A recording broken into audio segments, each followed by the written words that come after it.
Hi EC, this is your Bad Luck in Love reading. It's the 4-card reading.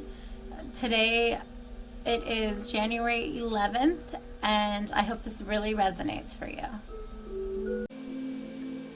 Okay, so I don't love using this tarot for other people. It's really, really good and it has a lot of aspects in it, but I don't love using it because it's really detailed and it takes me a while sometimes to read the cards. Why am I just getting out the book? I don't even use the book. Actually, it's really well written though, the book. But anyways, yeah, I had a feeling to use this tarot with you right now. So just look over the box. I'm also generally, you can see my hands are, I'm like a really slow shuffler too. But yeah, so I'm got to do the, that I need to do the love reading for you first, even though in my natural I would be doing the other reading, the general, not general, but the 6-card one. But I got to do the love reading for you first, so let's see what happens with the love reading for you.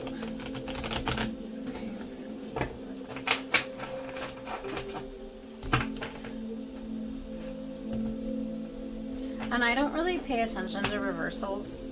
I figure I see enough details in cards that at this point I don't really need to. It kind of complicates things even more. So yeah.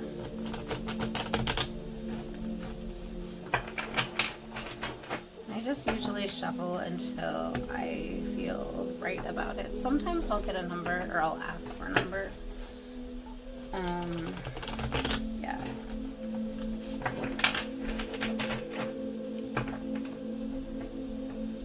So yeah, but this deck is really great. I'd say gorgeous, but it's also harsh too.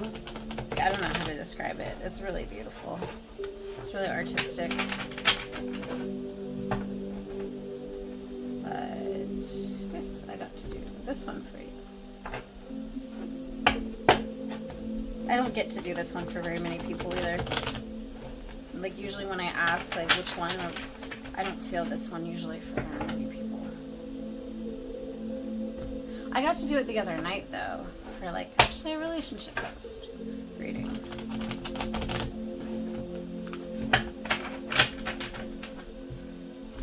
Just one more shuffle.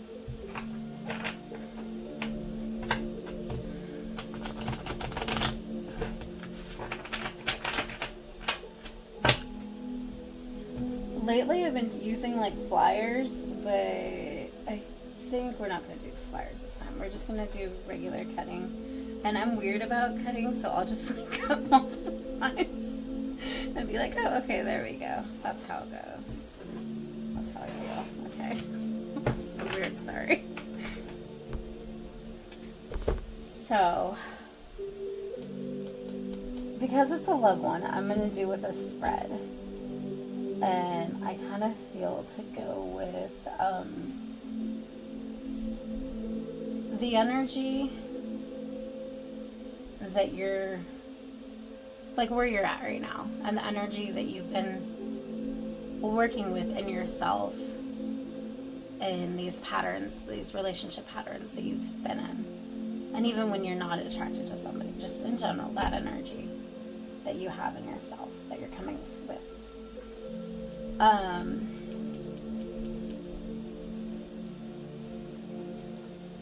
What was it? The good that you put out. So like the good that goes, not just good, but like good and bad, but what works towards your higher self and what works against your higher self. And both of these are in relationships or even connections in general. And then what's received from you. Received, perceived, basically what the other person gets from you, whether you intend it or not. So, okay, so the energy you put out I mean, generally the World card is about completion, and it's a completion situation.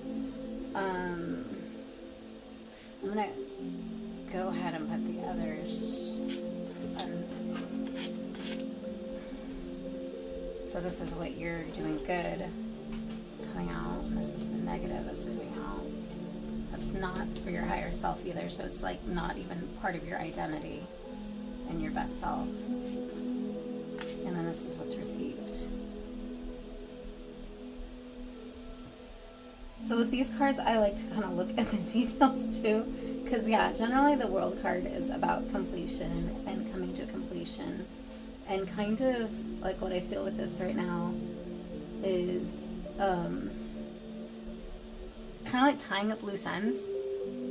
Like it's like not leaving things unfinished.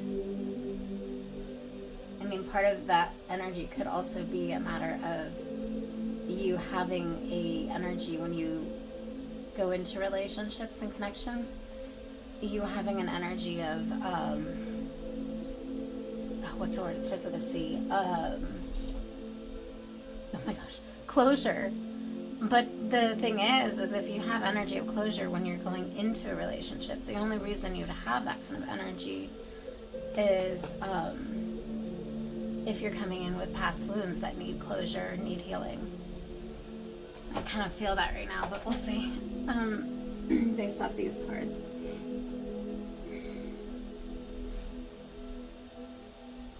These cards are so crazy. You probably look at these just as much as I can. There's like so many details in everything, and you can see something different every single time.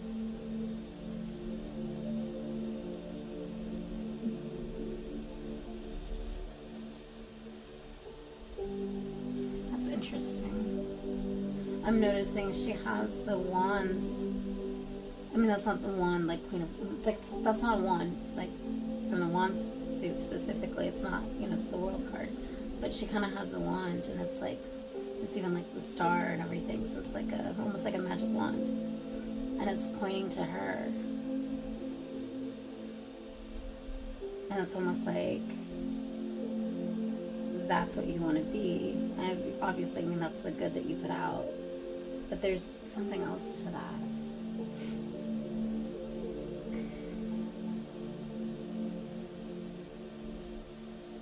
There's also an element of two things here. So, I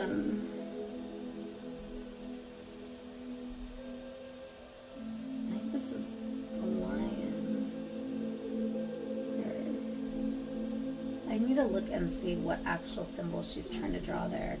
But there are two different, like there's the bull, like Taurus, and then there's this one.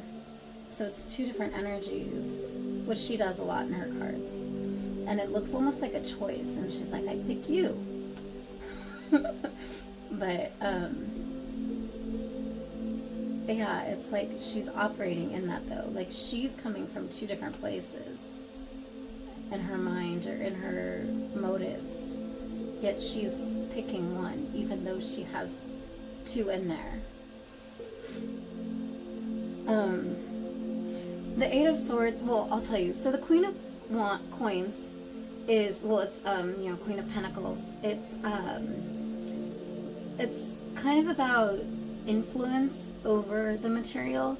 So like the Queen of Pentacles is the one that would be taking care of everyone around them, making sure people are materially doing well, like, go make food for somebody or make sure people are comfortable physically, taking care of the creature comforts in that sense.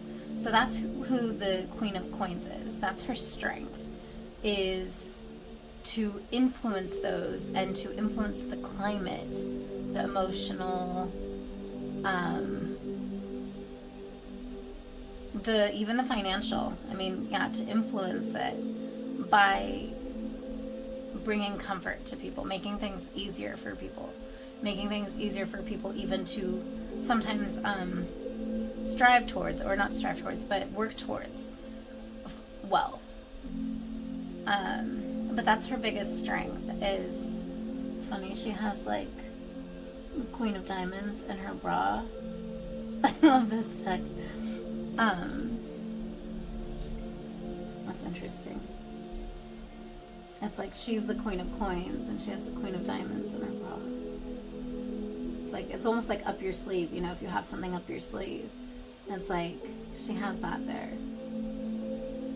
And the question is, did she put it there? Or did she take it when someone gave it to her and put it there? But either way, it's something you have.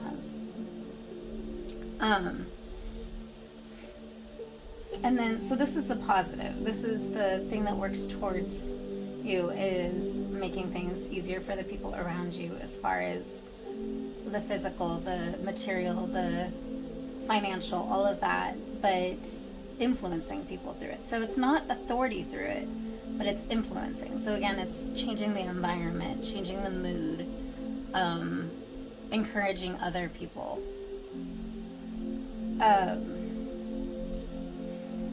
Then the negative energy that, and not even energy, but you know, what you put out that goes against your highest self in this scenario, in relationships, in who you are in general, but it affects in relationships, is the Eight of Swords. And what the Eight of Swords is she's, generally it's a card about being stuck in your head, and it's like being trapped. But the only reason she's trapped, like if you notice, she's not exactly trapped. It's not like she's in a cage. Like she could really just kind of get out of there. At least, I mean, if she could see, she'd know that she's not trapped. Now, she might need to get, you know, unbound or whatever, but at least she could see that she's not trapped. And it's an element of like feeling trapped. And it's also, it's swords, and swords is mental and verbal. So it's like all this chatter and your head and thoughts and what ifs and questions, and that's what's making the cage. And it's like, it's such a cage that it's like I said, all she has to do is like move that off or take the blindfold off, and she'd know that they were just swords around her. But right now, because she has the blindfold on, when she, like, if she just like, you know, like not scoots back, but like leans back a little bit, she'll feel the swords behind her and think that they're like bars or something. And I always see that when I look at this, is the idea that because of the blindfold, she doesn't even know what's around her. She just knows she's surrounded.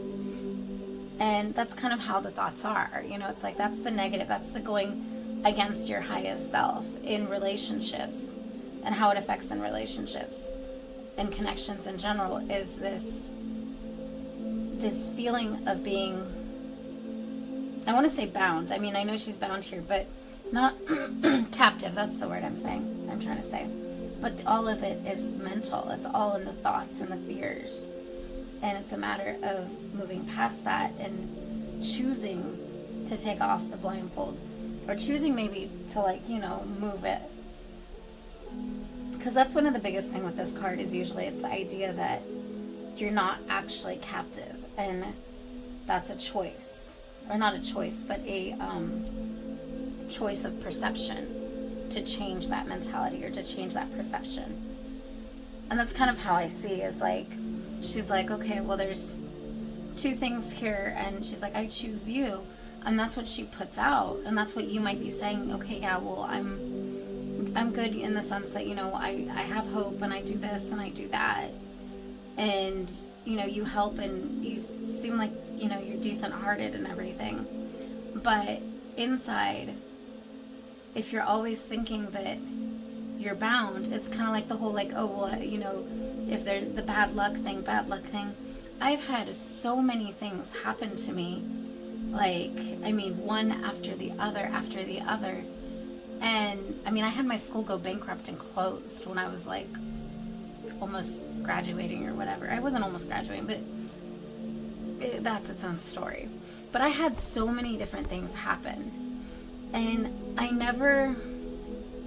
not trying to compare you to me, but in general, I never looked at it as I'm cursed or all this bad luck, because Actually, honestly, it was because I didn't want to be a victim. I didn't want to feel like I had no power out of it. I always saw it as, okay, well, what can I learn the next thing out of this? What's the next thing I can learn here? And I mean, we're in our 30s and everything, and the lessons don't stop. There's people in their 50s with these same things, 60s, 70s. I lived on the mountain this one point, and like on the mountain in San Bernardino Mountains in a crestline. And I was always talking to like these ladies, like, because there was nobody, all the people my own age were like really sheltered, annoying people. And I don't mean like I'm judgmental. No, like they were like, yeah, never came out of their house. Like, I don't know. I just couldn't relate. So I made friends with all these like 60 and 70-year-old old ladies. And some of them were like the coolest people. Some of them, you know, whatever. That was just me making friends because that's all I had up there. But a lot of times it was like, they go through the same stuff we go through. And it kind of, like, it's not that it never ends. It's just, it's an onion. So there's always layers and layers to peel back in us. So you might be dealing with something right now in your 30s. Guess what? In your 60s, you'll probably be dealing with a different version of it. And it's not like, oh, bad luck or anything I'm not talking about, but I'm saying in general, like lessons you're having to learn. Like, you might learn one part of it now, but then in your 60s, hey, guess what? There was like another layer of that you didn't know about. And like, so yeah, it's a concept of not giving power to the swords around her. Because if she, you know, the whole language with tarot and everything is the swords is mental and verbal. And if she just knew that that's all that was, then she'd know exactly what that meant. And she'd be like, oh, okay, I'm good then. But she doesn't know that because she just tries to struggle. And she feels like she's, you know, there's something capturing her. And so it's a mentality, or not mentality, a concept of getting out of that mentality. And I choose you. And also, I mean, the thing with Queen of Coins or Queen of Pentacles is, if that's really where you function and what you enjoy doing, like, I can't relate. I personally am not like that. Like, I'll take care of people, but that's not my strength. The physical, the emotional and mental is my strength, at least for other people. And so if that's what you enjoy doing, or if you enjoy, you know, dealing with the material or dealing with all that, and you enjoy helping other people in that way, then gravitate towards that. And when you do that, you'll come into this mind, this abundance mentality of seeing how much you can do and how much love can be poured out through you more. And then when you're in this situation, you'll look and you'll be like, well, none of this is real. I know what can happen here.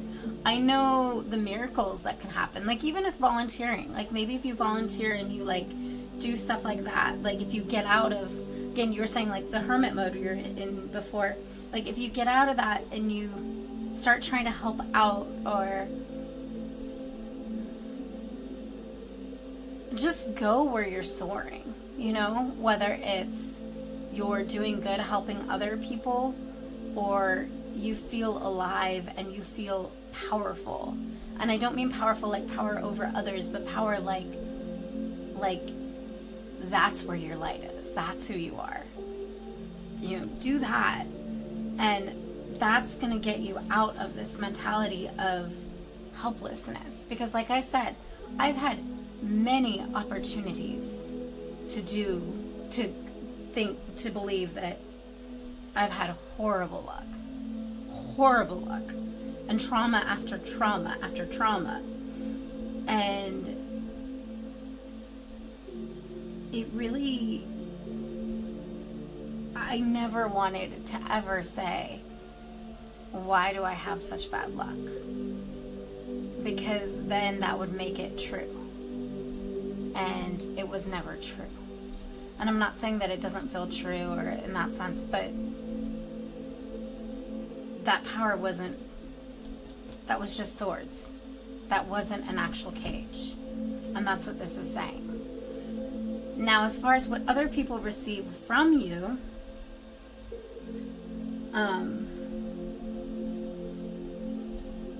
and that's the thing too, really quick, is there's an eye there, right? And that's one thing with this card, is it's like, it's kind of, I can't remember which she means it to be exactly. It might be what I'm saying, but the artist, but it's kind of like, I think like all-seeing eye, or like God or whatever. And it's the idea that like, if you connect to your intuition and connect to God, connect spiritually, trust in the bigger picture, then you'll be able to see that this isn't what it might feel to the person that's in it. That's kind of like the thing, like you're too close to the situation now to know, because all you do is struggle to get out, to know that it's anything but swords. Or wait, to know that it's anything but the cage. Hold on, I'm going to change the thing just came on. So yeah, you're too close. And so if you connect to your intuition, if you trust your instincts even, not your fears, but your instincts, because your fears will just tell you, hey, you're trapped. But if you trust your instincts, then you can see the bigger picture.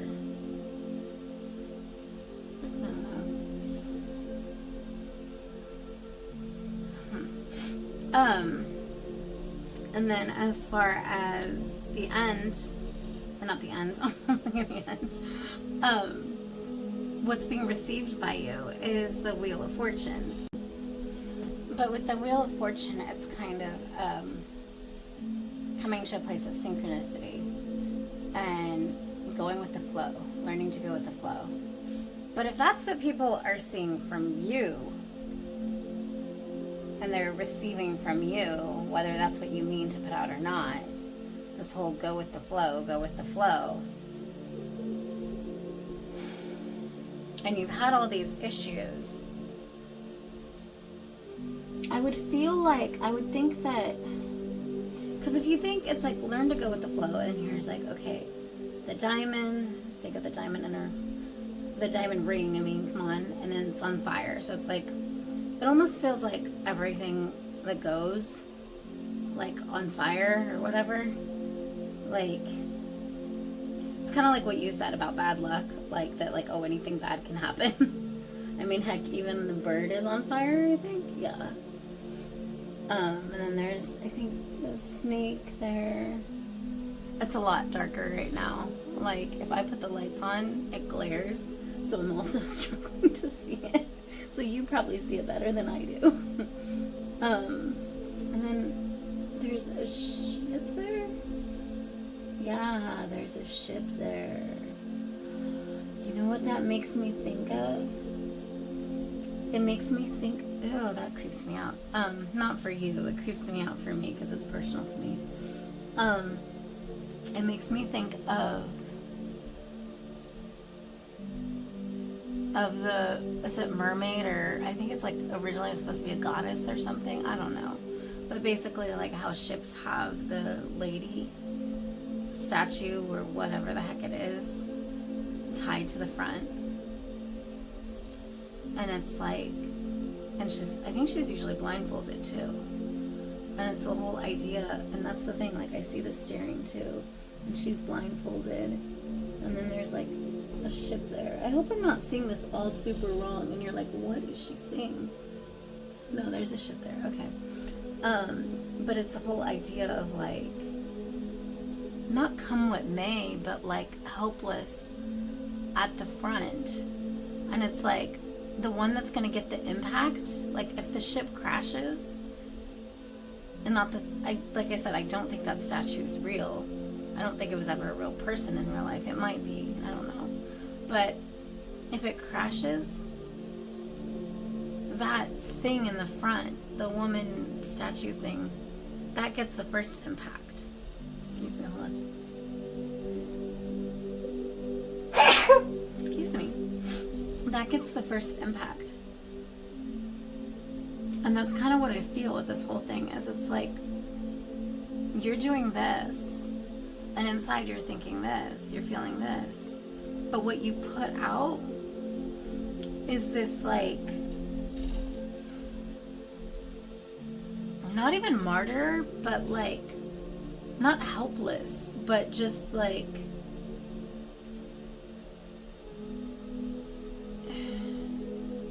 okay, so I know you said you don't think bad's gonna happen necessarily, and you go in hopeful, but energetically you might give off the vibe that you're like ready to be let down. And so it might be easier. God, this is horrible. I've felt like this about myself though, so like I actually can relate to this. It might be easier to let you down than other people, which is horrible, because that ends up making you feel like a punching bag, because you feel taken advantage of and used, and, you know, like you said, having needy friends that are just, you know, there when they need you. But it might be easier to let you down because you're already so energetically seem like you're ready for it, that I've felt like that before, that like some people can say no. They have such trouble saying no to all these people they want to impress and everything. And then to me, they can just be like, yeah, no, I'm not going to do that. So like, I mean, I've felt like that with like family and stuff, and people trying to show off and everything. Because I don't give people the feeling like they need to impress me, because I'm so down to earth and real with them that they feel like they can be real with me, which means that they don't need to impress me, and they don't need to put on a face with me as they do other people. I'm not saying that's exactly the same reason for you, but that might be how you feel sometimes. That, like the lady in the front of the ship, that when it gets hit, you're the first one. But the thing is, for other people to be receiving this, to see this from you, to get this from you, I would believe would cause them to have less remorse for taking advantage of you. And I don't mean that you need to go around in life and expect that people are always taking advantage of you. But if you're in this mentality so much, and then you're just trying to please so much, it kind of starts becoming about other people and less about yourself. So it's like, out of trying to choose positive, she's saying, I choose you, and that's what you're doing. But if positive is for everybody else, or at least looks like it because of the wounds that you have, and remember, you're coming in with, the hell, it changed again. You're coming in with, I need closure.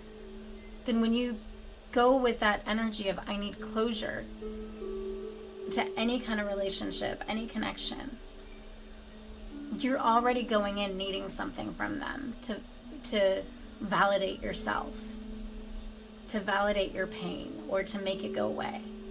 So you already put them in a position of power, and sometimes with the wrong person, dominance over you.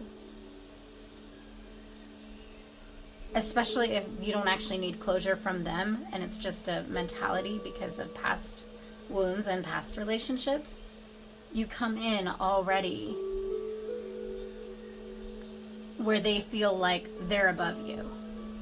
And then when they feel like they're above you, they feel like they can just tread on you. And it's not even, they might not always mean to tread on you. That might not even be like their character normally. But because of their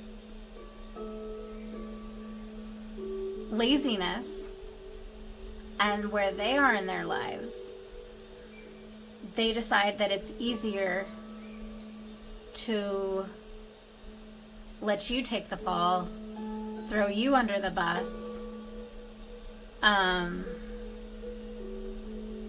let you take the brunt of the impact, let you take the brunt of the impact than it would be for them. And what that looks like is you've been choosing cowards, to be honest. But again, you're not in a place, if this is what you're coming in with and this is what you're putting out, you're not really in a place to choose better. To choose better or to even be ready for better right now.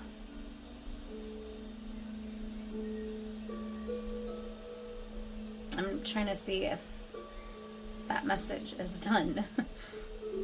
Because I could go on. I hope you understand that now. How I am with that. I need to find out more about this card.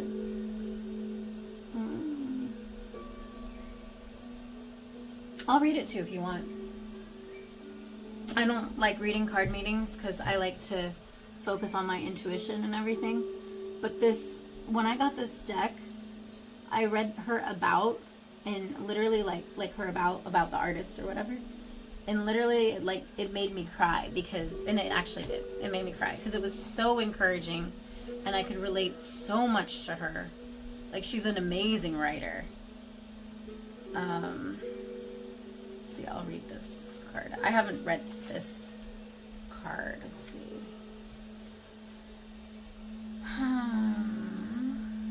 Let me make sure it's still recording. Yeah.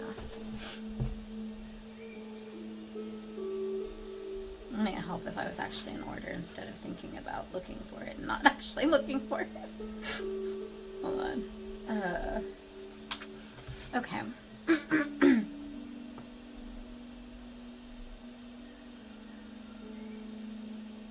Yeah, you're trying to find the completion and you're trying to master your craft.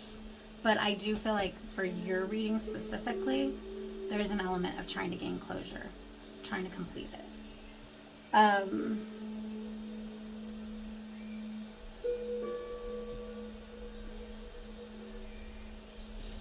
And sometimes I've read the stuff that she writes and I could see what it says, but it hasn't resonated for me for the actual card in that moment. So we'll see.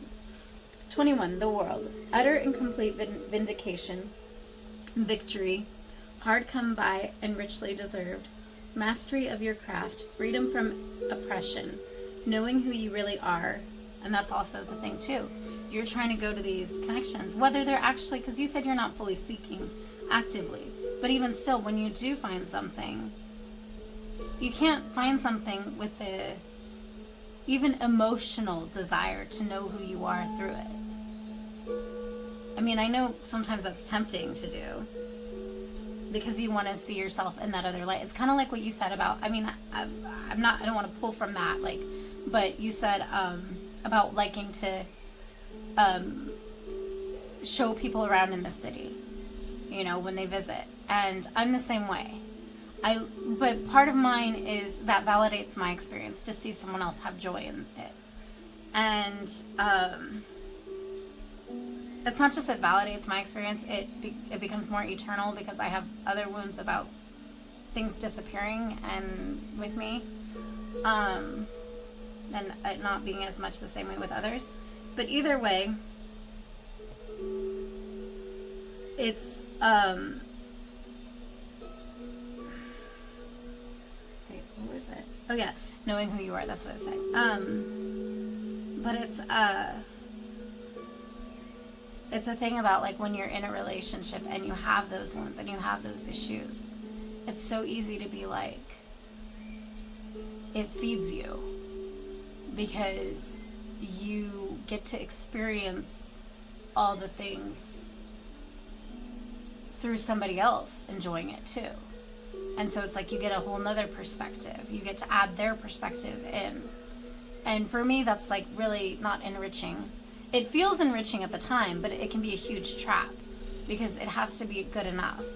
Or I can't get addicted to that to where it quits being good enough for me to do it by myself. So, yeah, knowing who you really are, not what you have been led to believe. And that's also, you know, from the wounds and stuff we talked about with the upbringing, not what you've been led to believe. And even past relationships. You are, especially if you've been treated like that, I wouldn't expect you to go into relationships without getting healed from that. Without having to renew some of your mentality and get out of that mentality. You are balanced in all the elements and aspects, as naked as nature. But that's the thing too, as naked as nature, and it's like, she looks like she's already choosing something. So it feels like, again, feeling naked, feeling like you need to complete something, feeling like you need to clothe yourself, feeling like you need to gain an identity. Okay, it is a line, because it says symbols, bull, laurel, lemniscate. I do not know what that word means. I wonder if that's the wand. Oh no, it says wands. So I don't know what lemniscate means. Lemniscate. I don't know. Lion, wands, and wings. So, yeah, okay, there's the bull and there's the lion. But again, like I said, for your reading, I feel like that's what you want. I don't feel like that's exactly where you are. I feel like you're coming in, and when you come to relationships and connections, you're coming with this, I need to make this happen. I need to complete this. And that's why you're having the struggles you've been having. Because you're trying to get all of that. And it's not even you're trying to get all of that from a relationship, because I don't believe that you think you can, necessarily. At least not, like, to the point of, like, you know, destroying it or anything. But I think energetically you're trying to get all of that. You're trying to get all of you. You're trying to experience, be your best self in it, but maybe sometimes complete into your best self in the relationships. I feel like this card, though, like, clarified all of this and helped it, like, come together. Because that's what that is. That's, like, the lady on the front of the boat, basically. And it's like, yeah, what do you think her mentality would be if she literally is, like, not punching bag, but, you know, she takes the brunt of the impact? It would be this. And she's blindfolded, so it's not like she can even see the good. She can't see the beauty. So she's just there in the heat, in the sun, going. And until something hits, nothing actually happens. It feels like.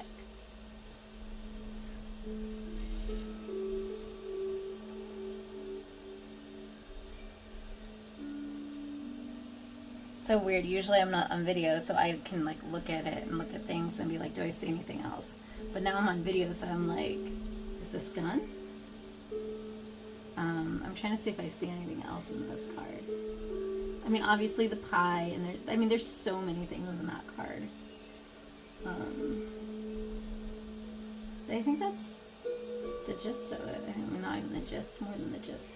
And it's more than, she has two wands. She's like, I choose you, but then it's almost like fire starters. Or like, almost like Flintstones or whatever. Flintstones. And like, it's like, so she has the power. But she's also kind of naked, and she's like, she brings that energy to relationships too. This whole, like, creator and, like, hungry, but also so,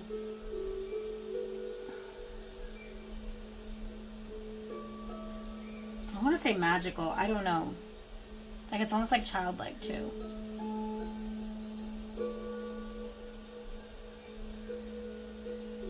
But it's like when she brings that, that's a huge weight into a relationship. Whether that's actually direct or not, even if it's energetically, it's a huge weight, and it causes this. Because it puts so much importance on the other person. It's like, without even trying, that energy puts the other person on a pedestal.